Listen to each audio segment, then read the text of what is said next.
Assalamualaikum warahmatullahi wabarakatuh. Perkenalkan, nama saya Rizky Hamam Wibowo dari D4 Teknik Elektronika Politeknik Elektronika Negeri Surabaya. Pada kali ini saya akan mempresentasikan tentang K3 mengenai forklift. Lebih tepatnya, identifikasi bahaya dan risiko pada penggunaan forklift. Presentasi ini saya buat berdasarkan makalah yang telah saya kerjakan. Next adalah latar belakang.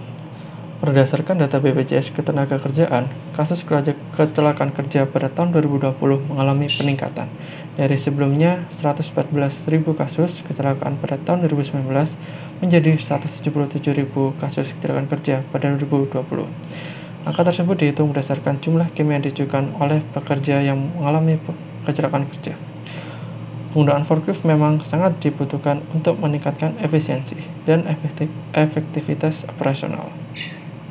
Namun ada risiko cedera atau kematian apabila operator forklift belum terlatih untuk menggunakan forklift, tidak mengerti cara mengoperasikan forklift, pengoperasian forklift dengan sembarangan, atau menggunakan forklift yang tidak aman karena forklift tersebut rusak. Terdapat 3 tujuan dari makalah ini. Yang pertama adalah mengetahui peraturan-peraturan atau dasar hukum terkait forklift. Yang kedua adalah memahami teori-teori dasar K3 terkait forklift. Dan yang ketiga adalah mengetahui bahaya dan tingkat risiko pada penggunaan forklift.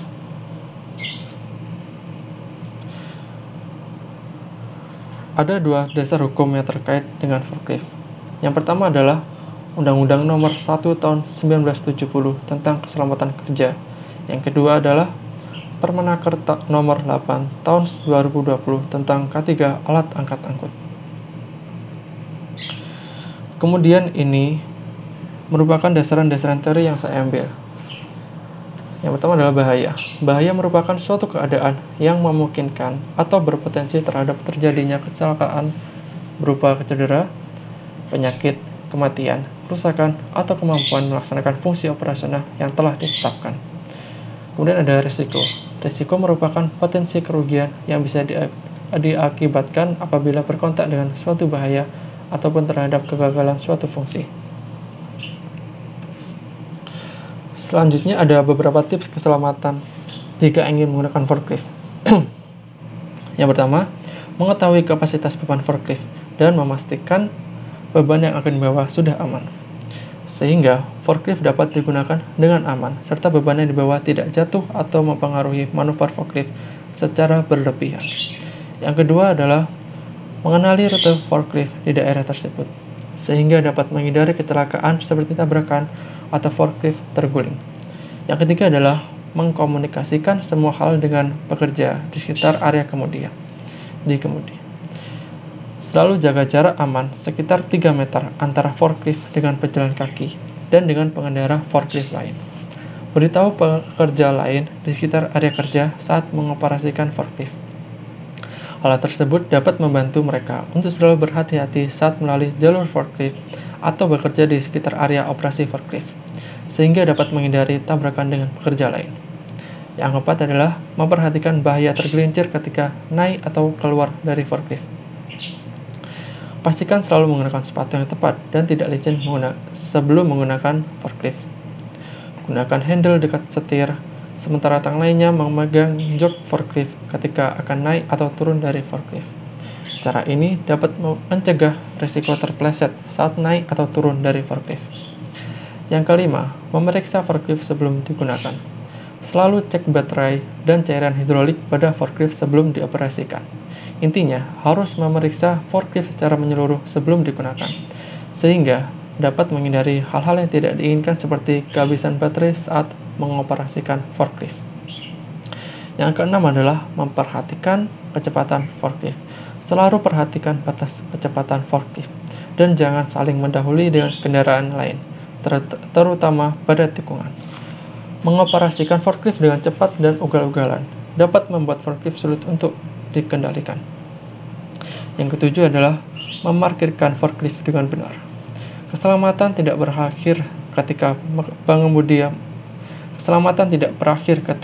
pengemudi menyelesaikan tugasnya dalam memindahkan barang-barang. Sangat perlu bagi pengemudi forklift untuk memarkir forklift di tempat-tempat yang telah ditentukan. Selain itu, selalu ingat untuk menurunkan garpu atau penopang forklift ke lantai atau dalam posisi terendah. Mengatur kontrol arah pada forklift dalam kondisi netral, menyalakan rem parkir untuk forklift, dan memastikan kunci kontak forklift pada posisi mati. Dan yang ke-8 adalah memastikan penggunaan forklift sesuai dengan fungsinya. Seperti yang telah dibahas, forklift adalah kendaraan yang berbahaya jika tidak dioperasikan dengan hati-hati dan penuh tanggung jawab. Selalu tahan godaan dari menggunakan forklift selain tujuan kerja yang aman.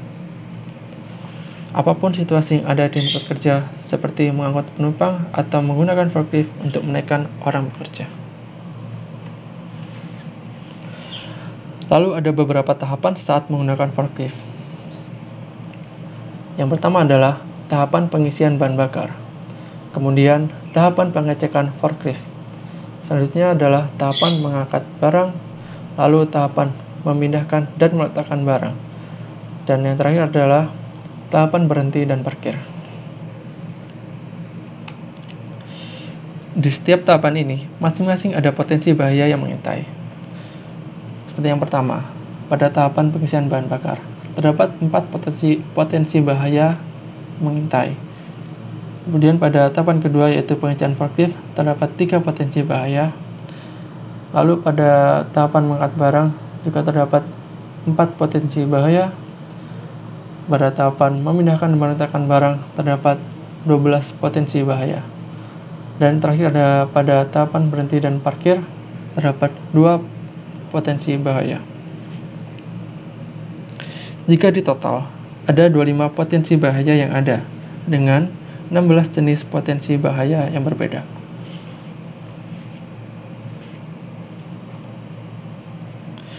Yang terakhir adalah bagaimana merawat forklift, sehingga forklift dapat digunakan dengan maksimal dan kualitas forklift dapat bertahan lama. Yang pertama adalah memanaskan mesin dan menjaga isi tangki. Yang kedua, rutin membersihkan filter udara dan solar. Yang ketiga, mengganti minyak pelumas secara berkala. Yang keempat, reparasi injection pump.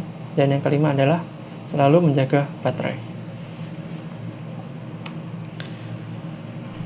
Dan sekian presentasi dari saya.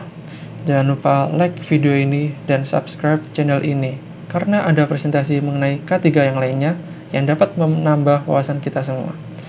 Kurang lebihnya saya mohon maaf, dan terima kasih telah menonton. Wassalamualaikum warahmatullahi wabarakatuh.